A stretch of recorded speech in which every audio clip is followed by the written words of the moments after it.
Bonjour à tous, bienvenue sur Sensation. Je suis aujourd'hui avec Élise Azé, informatrice jeunesse et animatrice Boussole des jeunes au CRIJ Normandie. Bonjour. Bonjour. Alors le CRIJ Normandie, c'est simplement le centre régional d'information jeunesse de Normandie. Du coup, votre structure a pour ambition de répondre et orienter les jeunes vers une voie professionnelle. À quel moment un jeune peut pousser les portes du CRIJ Normandie ? Dès le collège, s'il s'interroge sur son orientation, il peut déjà venir nous voir à partir de ce moment-là. Et nos dispositifs concernent principalement les jeunes. On peut les renseigner surtout sur la tranche de 12 à 30 ans.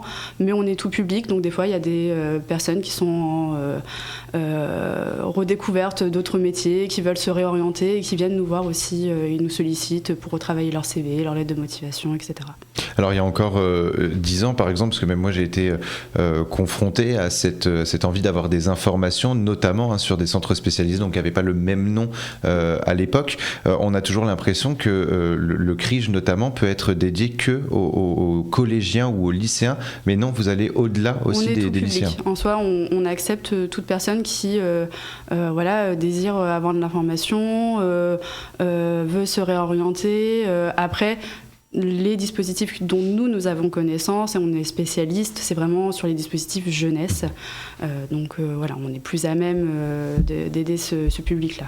Vous proposez des aides pour l'orientation, la formation, les stages, les alternances ou l'emploi, mais aussi pour le logement et les projets à l'étranger. Pourquoi proposer une aide sur le logement, par exemple ? Est-ce que les jeunes sont parfois mal informés ? Oui, surtout qu'aujourd'hui, ça devient de plus en plus compliqué pour les jeunes de pouvoir financer un loyer, d'accéder à un logement parce que pas de garant, parce que pas possibilité de poser une caution, etc. Et du coup, on est là pour les renseigner, les rediriger vers les bons partenaires qui peuvent les accompagner dans leur démarche.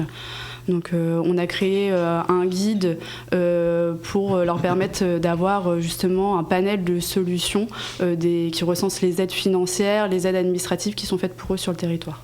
Vous les conseillez donc également aux projets liés à l'étranger, donc partir à l'étranger. Quels sont les aspects positifs de partir justement à l'étranger selon vous pour les jeunes ?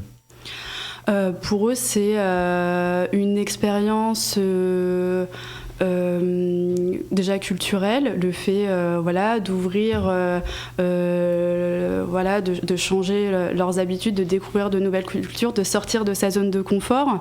Pour certains aussi, c'est l'occasion après le bac se laisser un peu de temps pour faire le point sur ce qu'ils veulent faire professionnellement par la suite et d'acquérir en attendant de nouvelles compétences, d'améliorer aussi une nouvelle langue. C'est très large. Les compétences dans la langue sont d'ailleurs toujours valorisées quand on part à l'étranger. Comment se passe l'accompagnement d'un jeune qui demande de l'aide au CRIJ ? Quelles sont les différentes étapes finalement ? Finalement, les jeunes, ils viennent chez nous, donc sans rendez-vous, de façon totalement anonyme et on va adapter notre accompagnement en fonction du besoin du jeune. Si c'est de l'orientation, on va essayer de poser quelques questions pour connaître le parcours du jeune, voir ce qui est possible pour lui. Certains, des fois, ne savent vraiment pas où ils en sont. Donc là, on va prendre le temps de reposer les bases avec eux, de voir s'ils ont besoin de faire quelque chose en attendant, par exemple, passer par un service civique, par un volontariat à l'étranger, par plein d'autres choses qui peuvent leur permettre de construire leur parcours au fur et à mesure. Et votre rôle, c'est aussi de rassurer finalement ces jeunes qui parfois viennent vous voir et ne savent pas ce qu'ils doivent faire. Ça vous arrive souvent d'être confronté à ce cas d'un adolescent, par exemple, qui a peur parce qu'il ne sait encore pas quoi faire ? Oui, il y a beaucoup de personnes qui sont angoissées justement par l'avenir, des fois aussi il y a une pression sociale qui peut s'ajouter et dans ce cas-là c'est un lieu neutre qui est hors du système scolaire qui permet peut-être de reprendre les choses de façon différente sous un nouvel angle nous on agit en premier niveau d'information, on n'est pas là pour remplacer les conseillers d'orientation des établissements scolaires. On est vraiment là sur un premier niveau en amont quand ils ne savent vraiment pas quoi faire. On a des outils qui peuvent les aider à se repérer et des fois en fait on se rend compte que derrière une formation ou une idée de métier, etc. Il y a plein d'autres choses à côté. C'est la question du logement, c'est la question de la mobilité. Et du coup, on va essayer de voir comment faire en sorte que le jeune puisse mener à bien ses projets au fur et à mesure de la discussion. Et à Rouen, le CRIJ Normandie propose le dispositif La Boussole des jeunes. Quels sont les objectifs de ce dispositif et de quand date-t-il ? Alors du coup, La Boussole des jeunes, c'est un service numérique qui a été développé par la DJEVA, c'est la direction de la jeunesse, de l'éducation populaire et de la vie associative, qui est rattachée au ministère de l'Éducation nationale. Et en fait, c'est un service numérique qui a pour but de mettre en contact les jeunes de 15 à 30 ans avec les professionnels du territoire qui peuvent les aider sur diverses thématiques. Donc, dans toute la France, on peut avoir des thématiques emploi, formation, logement, santé, mobilité internationale. Et sur la métropole de Rouen, du coup, on a développé les thématiques santé, bien-être et logement. Et combien de personnes finalement sont là pour répondre à ces jeunes ? S'il y a une volonté donc de mettre les jeunes en relation avec le meilleur correspondant pour leurs questions ? C'est ça. En fait, le jeune, il arrive sur le site internet, il rentre le nom de sa commune. Donc, nous, ici, ça peut être sur les 71 communes de la métropole. Et il a les deux thématiques qui s'affichent, santé et logement. Il va aller sur la thématique qui l'intéresse. Il a un court questionnaire qui dure moins d'1 minute, qui va établir sa situation, son besoin, et le rediriger vers les bons partenaires. Donc, il va avoir des offres de services qui vont s'afficher. Il clique sur celle qui l'intéresse. Et là, il a 2 solutions. Soit il contacte directement la structure parce qu'il y a les coordonnées qui se déroulent, soit il laisse ses propres coordonnées, son mail ou son numéro de téléphone, et il est recontacté sous un délai de 1 à 7 jours, ça dépend des structures, du délai qu'elles ont établi en amont. On a une moyenne autour de 3 jours, mais voilà, ça dépend du délai, mais il est recontacté par la structure pour après faire un diagnostic de son besoin, et si besoin, le professionnel va le rediriger vers les bonnes personnes si en fait il n'est pas compétent, et sinon il l'accompagne.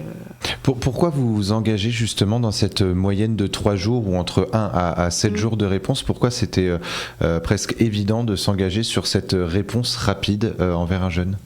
Parce que, la Boussole des jeunes, on n'est pas non plus sur du domaine de l'urgence. Il y a d'autres structures qui sont créées pour l'urgence dans ces 2 thématiques-là. Mais on vit quand même aussi dans un monde de l'immédiat. C'est vrai que les jeunes ont besoin aussi d'être assurés assez rapidement. Et aujourd'hui, d'avoir une mise en contact rapide, en fait, ça permet de déceler des urgences quand même finalement dont le jeune n'avait pas conscience, et c'est pour ça qu'on essaie d'avoir un service de recontact rapide. La Boussole des jeunes, c'est aussi un dispositif qui prouve peut-être que l'accès à l'information des jeunes sur leur projet ou leur avenir peut être parfois décourageante. Est-ce que ça découle en tout cas d'une volonté de simplifier cet accès aux informations ? Tout à fait. En fait, on s'est rendu compte qu'une bonne partie des jeunes n'avaient pas recours à leurs droits. Il existe plein de dispositifs gratuits pour eux sur le territoire. Ils n'en ont pas conscience. Ce qui fait que dans le domaine de la santé, on va avoir beaucoup de non-recours aux soins parce que ça engendre des frais que les jeunes ne sont pas forcément capables de prendre en charge. Et en fait, il y a des dispositifs qui sont faits pour eux. On travaille avec les CPM, on travaille avec le centre d'examen de prévention santé, avec le planning familial, etc. Et dans le logement, on va avoir aussi beaucoup de jeunes qui vont avoir des problèmes de loyer impayés, des problèmes aussi pour tout simplement accéder au logement. Et en fait, il existe pas mal de dispositifs pour eux et qui pourraient les aider et les soutenir après dans leurs projets futurs, parce que la question du logement, ça pose problème des fois, même pour accéder à de la formation, etc. Donc en fait, tout est relié et c'était important pour nous d'avoir une solution pour pouvoir les aider à connaître leur territoire et les dispositifs pour eux. Et selon les besoins, d'autres thématiques pourront être mises en place au sein de la Boussole des jeunes ? Voilà, pour l'instant, nous, sur la métropole, on est sur la thématique santé et logement, mais on a pour projet, dans peu de temps, de développer aussi la thématique mobilité internationale, qui prendra peut-être une dimension plutôt régionale d'ailleurs. Donc ça, ce sera à voir, mais pour l'instant, on est sur sur juste ces 2 thématiques-là. Et toujours de toute façon dans l'écoute et dans les besoins des jeunes. Merci beaucoup Élise Azé d'avoir été avec nous sur Sensation. Pour plus d'informations, on peut se rendre sur le site info-jeune-normandie.fr, et pour le dispositif Boussole des jeunes, ça se passe sur le site boussole.jeune.gouv.fr. Et pour revoir ou réécouter cette émission, rendez-vous sur notre site et notre application Radio Sensation.